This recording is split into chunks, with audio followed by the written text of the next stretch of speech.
Welcome to the Do a Short Sale and Get Paid seminar. The only seminar that you will ever be able to listen to or find anywhere in the market that shows you exactly how to work a short sale on your own property and still get paid to do that and do it legally. Now, before we start, I want to talk with you and have you consider all of the reasons that you've decided to take this course.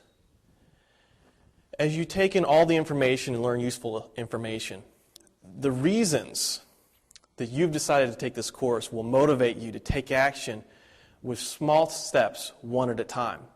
I suggest that you listen through once to get a good understanding of the whole of my system and how it's going to help you.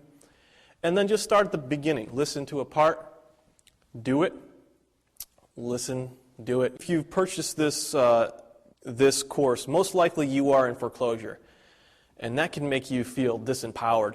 And so it's important that you really focus on the reasons you're doing this and pursue the techniques that are really powerful to their end conclusion to liberate you and to put you in a better financial situation.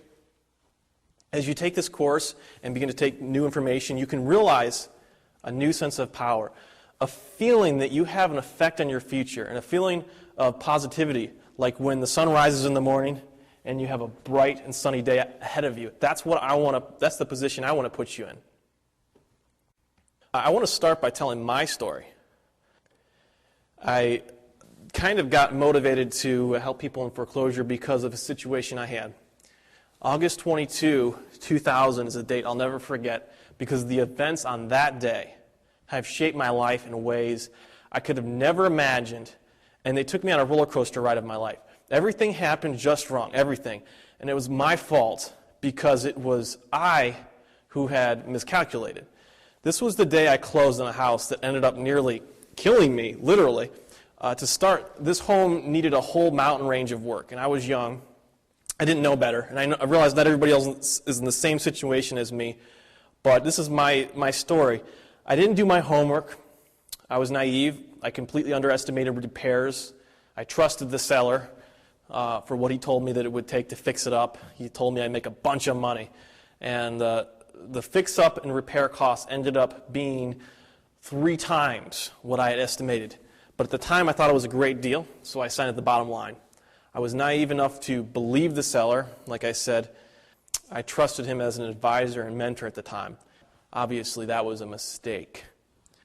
When I went to sell the house many months later, I found out that the top value for houses in the area that I purchased was 80% of what I needed to sell my house for, just to break even. And so I was extremely upside down. To make matters worse, I let myself be conned into taking out a loan with a 15% interest rate. Because my advisor told me to, I also believed him on the fix-up costs and what they would be. Frankly, just talking about this is a little embarrassing because most people who are losing their home don't do it out of stupidity, like the situation I got into. It was just a completely ignorant thing. And then my chronic blood sugar problems flared up to a point where I was truly lucky if I could simply work on the house for a couple of listless hours in a day. I was deeply depressed. I couldn't get out of bed. I was lucky if I could get out of bed by 10 a.m. in the morning, and it took me 3 or 4 hours to get my tools ready and go to work on the house. And I didn't see any way out. I had borrowed thousands of dollars from my family, desperately trying to finish the project. And my girlfriend and I had just broke up, and I temporarily did get behind in my payments. I found myself in one of the darkest and most trying times of my life. I didn't know a way out, really. I had never envisioned this. I felt guilty. I felt guilty for being stupid, guilty for not, being able to stay current with the payments to the house and to my family. Guilty for putting a hardship on family members who had lent me money in good faith and hoping to put me in a better position. I had put my family members in a bad position. I remember a moment clearly. My dad, wanting to see his son succeed, had co-signed on the expensive renovation loan with me. He also maxed out the equity line on his personal home to lend me money to complete the project that had gone massively over budget. I remember standing with my arms around him as he sobbed in desperation, thinking that he was going to lose his own personal home, his credit, and everything that he had worked for in his life. I wasn't crying. I was too numb and overwhelmed and physically and emotionally exhausted for that. I felt horrible because I knew it was my fault, and I felt too weak and powerless to make a change. And I felt completely alone with no one to advise me. My life was a train wreck. This is just a quick summary, and I can't give you all the details in this time we have, but I mean, just like seasons change, and winter turns to spring and then to summer, you know, my life has made a lot of changes since then, and most of them really good. And I would say that what started that change was the conviction that no matter what, somehow I must absolutely get myself out of this specific situation. And things did turn around. I was able to work hard, find diet changes just to get a healthy base, and that's a big thing, because no matter what I teach you, if you haven't made the personal changes in your life to be able to take action, the information is going to be useless.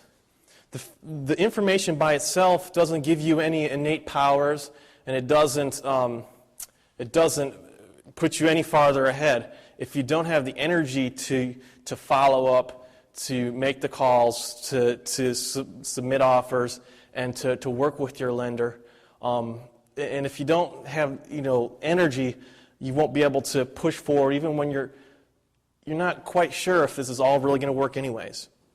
I stumbled on a creative marketing technique that allowed me to sell my home for more than I would have expected, especially in that market. And I was able to barely pay off the money that I borrowed in the house. This was a blessing, and it was a huge relief. And through the recovery process, I learned a great deal of information, sometimes the hard way, that I would love to share with you.